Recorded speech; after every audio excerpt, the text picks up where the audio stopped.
Hello students. আজি তোমালোকৰ কবিতা এটা কৰাম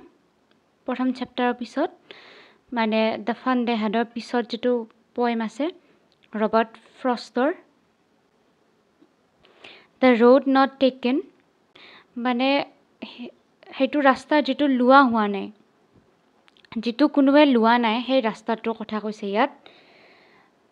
আৰম্ভণিতে ইয়াত দিছে this well known poem is about making choices and the choices that shape us.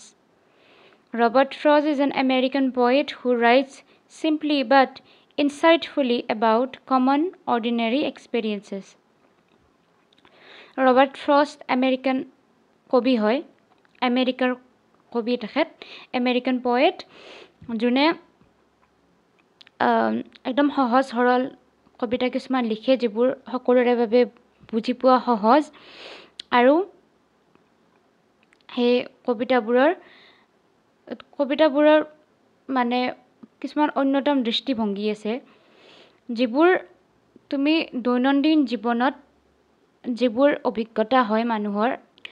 সেই অভিজ্ঞতাবোৰৰ লগত জড়িত কবিতা তেওঁ লিখে আৰু ইয়াত ফাৰ্ষ্টতে এই কবিতাটোৰ থিম দিয়ে দিছে যে এই কবিতাটো হৈছে চইচ তাৰমানে তুমি সিদ্ধান্ত লোৱাৰ ওপৰত যে জীৱনত তোমাৰ মানে বহুত সিদ্ধান্ত ল'ব লগা হৈ যাব পাৰে দুটা বস্তুৰ মাজত বা তিনিটা বস্তুৰ মাজত তুমি যিকোনো এটা সিদ্ধান্ত ল'ব লগা হৈ যাব পাৰে তো সেইটো বস্তুৰ ওপৰত কবিতাটো আছে আৰু সেই যেটো সিদ্ধান্ত তুমি ল'বা সেই সিদ্ধান্তটোৰ ওপৰতে তোমাৰ জীৱনটো নিৰ্ভৰ কৰে পিছলে তোমাৰ জীৱনটো কেনেকুৱা হ'ব সেইটো নিৰ্ভৰ কৰে গতিকে ইয়াত প্ৰথম লাইনটো দিছে যে ইয়াত 1 2 3 4টা ষ্টেঞ্জা আছে কবিতাৰ পেৰাগ্ৰাফবোৰক আমি ষ্টেঞ্জা বুলি কওঁ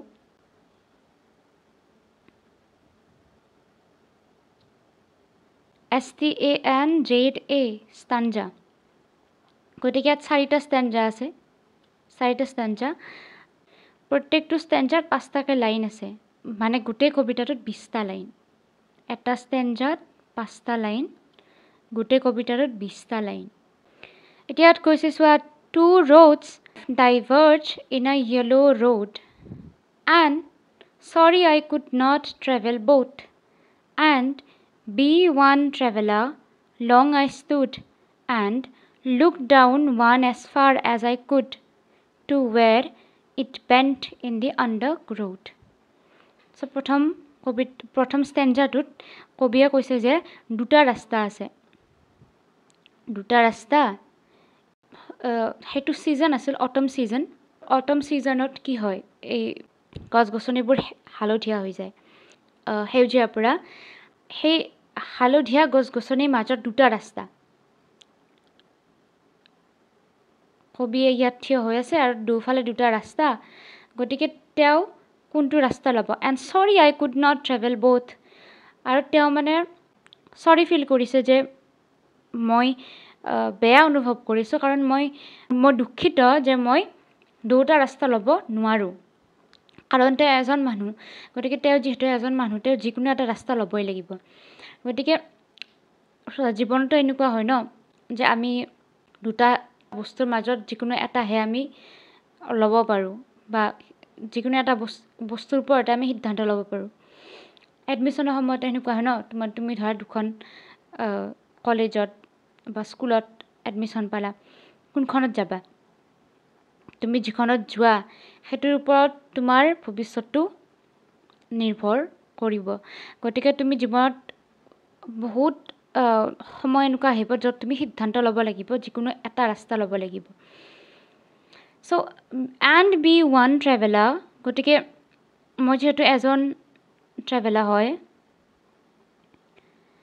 লং আই ষ্টুড তেওঁ মানে বহুত সময় তাত থিয় হ'ল and look down one as far as I could আৰু তাৰে এটা ৰাস্তাৰ ফালে তেওঁ মানে যিমান সময় পাৰে চাই ৰ'ল এটা ৰাস্তাৰ ফালে তেওঁ বহুত সময় থিয় হৈ চাইছে to where it bent in the undergrowth মানে যিটো ৰাস্তাৰ ফালে তেওঁ চাইছে সেই ৰাস্তাটোত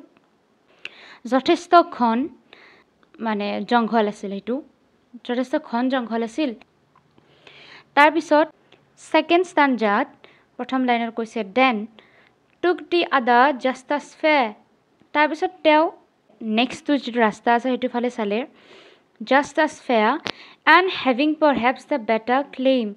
চ' তেওঁ কৈছে যে তেওঁ দ্বিতীয়টো ৰাস্তা ফালেও চালে সেই ৰাস্তাটো দেখাৰ লগে লগে এনেকুৱা লাগে যে ধুনীয়া ৰাস্তা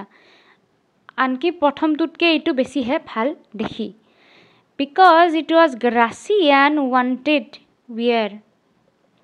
কাৰণ এইটো গ্ৰাছী আছিল মানে ঘাঁহনি আছিল ঘাঁহ আছিল তাত আৰু আনৱান্টেড ৱেৰ আৰু তাত মানে বেছি তোমাৰ হয়তো মানুহ যোৱা নাছিল বেছি ব্যৱহাৰ হোৱা নাছিল সেইটো though as for that the passing there had warned them really about the same তো এইটোত কবিৰ এইটো ৰাস্তা কিয় ভাল লাগিছিল কাৰণ এই ৰাস্তাটো ঘাঁহনি আছিল আৰু হয়তো বেছি ব্যৱহাৰ হোৱা নাছিল মানে এই ৰাস্তাটো কিন্তু the passing there had warned them really about the same কিন্তু হয়তো দুটা ৰাস্তাই কম বেছি পৰিমাণে ব্যৱহাৰ হৈছে দুটা ৰাস্তাই কম বেছি পৰিমাণে ব্যৱহাৰ হৈছে 2 নম্বৰ ষ্টেঞ্জা হ'ল 3 নম্বৰ ষ্টেঞ্জাত কৈছে and both that morning equally lay in leaves no step had trodden black এটা কৈছে যে দুটা ৰাস্তাই ৰাতিপুৱাৰ সময় আছিল এইখিনি সময় আৰু দুটা ৰাস্তাই মানে সমানে একে লাগিছিল কাৰণ দুটা ৰাস্তাতে ঘাঁহনিৰ ওপৰতে হওক বা জংঘলৰ ওপৰত কোনো কলা মানে সেনেকুৱা দাগ নাছিল যিটোৰ পৰা গম পাই যে বহুত মানুহ অহা যোৱা কৰিছে অহা যোৱা কৰা নাই ঠিক আছে এইটো ভুলতে মোৰ কৰিছে কোৱা গৈছে মানে কোনো দাগ নাছিল মানে কলা পৰি যোৱা নাছিল সেইবোৰ ঘাঁহনিবোৰ গতিকে মানুহ মানে বেছি অহা যোৱা কৰা নাছিল I kept the first for another day so তেওঁ মানে কবিয়ে নাইবা এইটো ক্লিয়াৰলি ইয়াত কোৱা নাই যে এজন কবি হয় নে নহয় সেইজন কোনোবা বেলেগো হ'ব পাৰে মুঠৰ ওপৰত কবিতাটো যিজন মানুহে তাত ৰখি আছে ৰাস্তাত দুটা ৰাস্তাৰ সন্মুখত কোনটো ৰাস্তা ল'ব সেইটো সিদ্ধান্ত ল'বৰ কাৰণে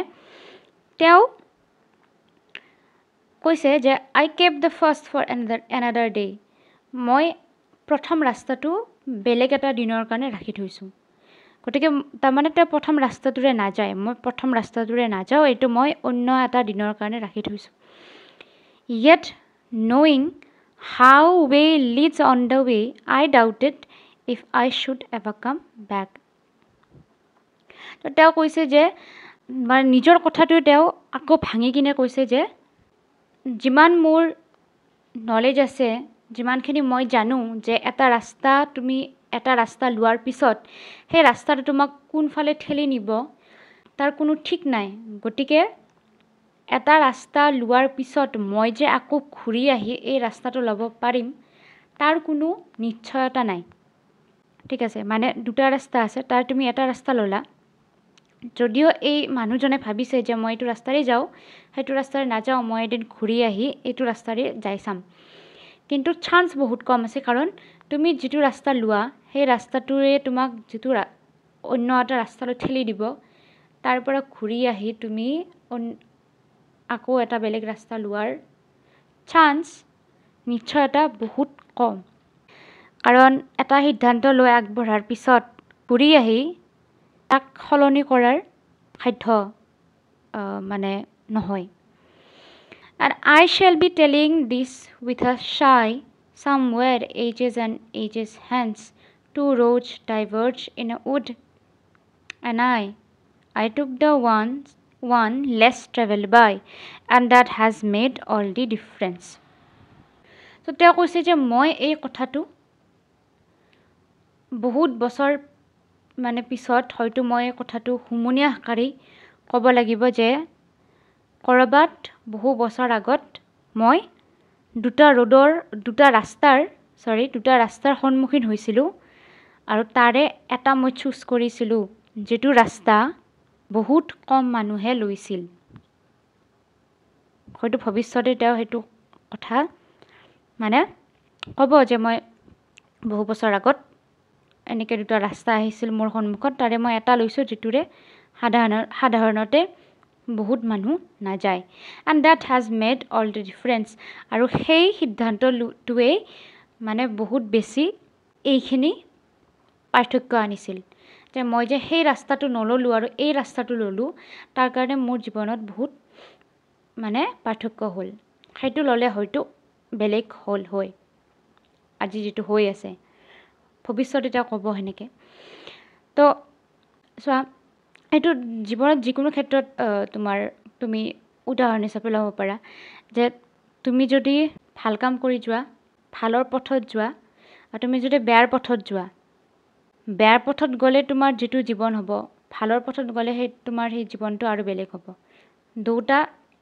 ৰাস্তাই দুটা চাইডে লৈ যায় গতিকে তোমাৰ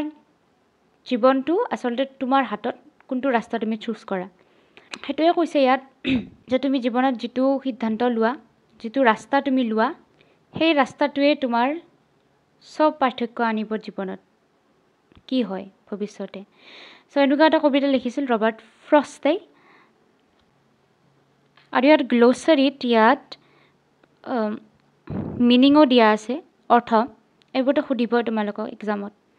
diverse separated and took a different direction যিটো বিভক্ত হৈ আছে দুটা ভাগত আৰু দুটাৰে দিশটো বেলেগ দুটা ৰাস্তাৰ দিশ বেলেগ undergrowth এইটো dense growth of plants and bushes ঘন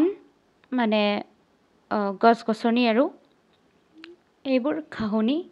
বহুত ঘনত্ব আছিল এইখিনিত তো সেইকাৰণে এইটো undergrowth wanted where had not been used যিটো ব্যৱহাৰ কৰা হোৱা নাই hence here সেই হেতুকে ইয়াত তাৰপাছত ইয়াত এই প্ৰশ্নবোৰ আছে আৰু আমি পিছৰ ক্লাছত ডিছকাছ কৰিম এইটো এটা বেলেগ ভিডিঅ' হ'ব আজিৰ ভিডিঅ'টো শ্বৰ্ট থাকক নেক্সট প্ৰশ্ন উত্তৰ বেলেগ পাৰ্টত উলিয়াম গতিকে চাবা তোমালোকে আৰু চেনেলটো পাৰা যদি ছাবস্ক্ৰাইব কৰি থ'বা তেতিয়া পিছৰ ভিডিঅ'বোৰ পাবা মানে গম পাবা গতিকে আজিৰ কাৰণে এইখিনিয়ে ডান